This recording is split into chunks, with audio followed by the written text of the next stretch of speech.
নারায়ণগঞ্জ জেলা যুবদলের সদস্য সচিব মশিউর রহমান। আমরা এখন এখান থেকে এই লং মার্চ উদ্দেশ্যে রওনা দিব।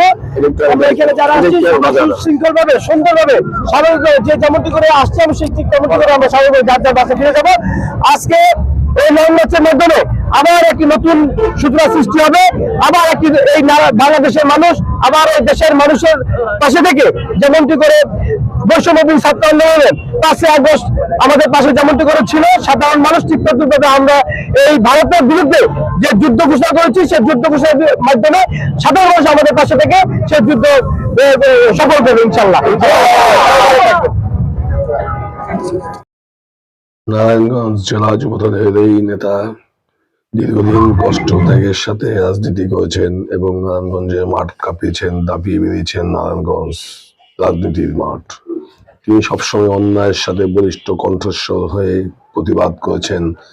দীর্ঘ 17 বছর তিনি আওয়ামী লীগের শাসনামলেও তার রাজনীতি থেমে নেই। তিনি সবসময় রাজনীতির সাথে যুক্ত ছিলেন। কেউ মাঠে থাকুক না থাকুক, তিনি সবসময় মাঠে ছিলেন রাজনীতির সক্রিয়ভাবে।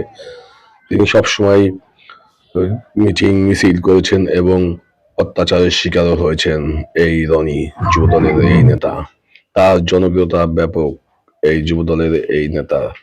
নারায়ণগঞ্জে সবসময় তিনি শহীদ জিয়ার আদর্শ বুকে ধারণ করে রাজনীতির সাথে যুক্ত ছিল এবং সবসময় তিনি যুবদল নিয়ে কাজ করেছেন। মাঠে কঠোর পরিশ্রম তিনি করেছেন এই নেতা, ত্যাগী নেতা।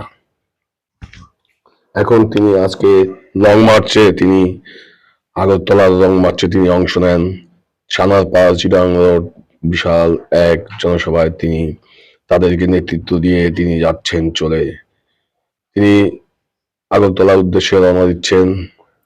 তার মিছিল বিভিন্ন খণ্ড খণ্ড মিছিল এসে সানারপাড়ে একত্রিত হয় এবং তাকে অভিনন্দন জানায়। এই মশিউর রহমান রনিকে জনগণ, যুবদলের যুবকরা তাকে অভিনন্দন জানান। সানারপাড় চিটাং রোড সাইনবোর্ড এসে জড়ো হয় বিশাল এক জনসভা। খণ্ড খণ্ড মিছিল নিয়ে তারা একত্রিত হয় আগরতলার উদ্দেশ্যে।